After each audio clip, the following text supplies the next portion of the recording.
Go on. Okay, I've got him out. Okay.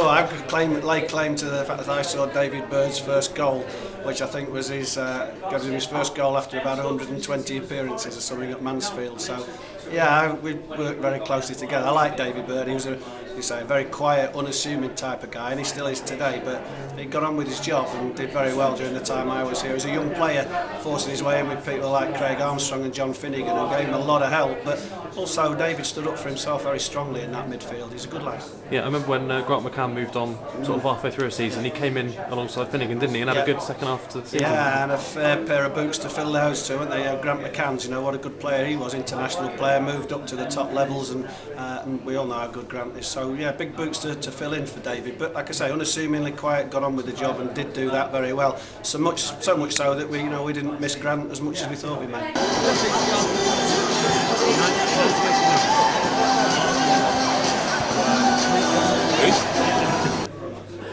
Dave Bird, good lad. Spoke to him the other week for the first time in 12 years. So, yeah, overall, the top lad deserves it. I hope everything goes well for him today. All the best for the future. As for stories, probably the easiest bloke a manager could ever manage. Very down to earth, very simple. Just gets on with his job. Low maintenance, unlike myself. But like I say, yeah, he's been a fantastic servant for the club.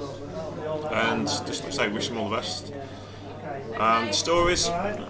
He thanks me for his debut. I basically locked, I don't know if I can remember we wrote about this or said this before, but I basically locked Anthony Griffin, aka Dave, in the toilets on the coach. That meant he pulled his hamstring and gave Dave his debut at Huddersfield many years ago.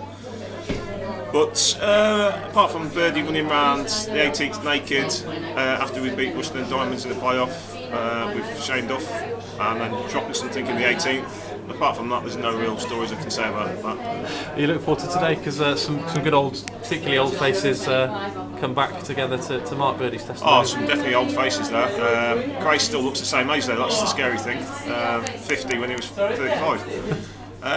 Yeah, it's going to be a great day. A couple of my childhood heroes are playing. Lee Howes, probably. So they're getting it. It's, like I say, it's great at Liverpool to turn up.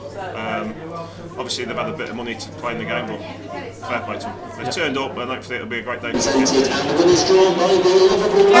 quiet, never said a word, got on with his job, and to be honest, I didn't even realise he'd left Cheltenham and gone to Gloucester, which is a shame for himself, but he wants to play football and he's done the right thing to go and play some games, and it's going to be a fantastic occasion for him. I think he deserves it. Someone who never spoke much and got on with his job week in, week out. He's the opposite of you, really, in that respect, isn't he? Do you think so? Maybe. Yeah.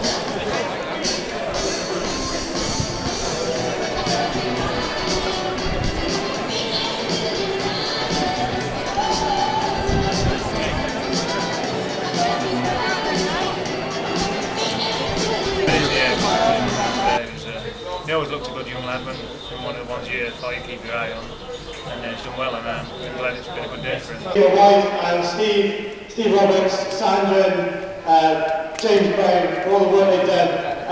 Finally, thank you all of you once again. Thank you very much.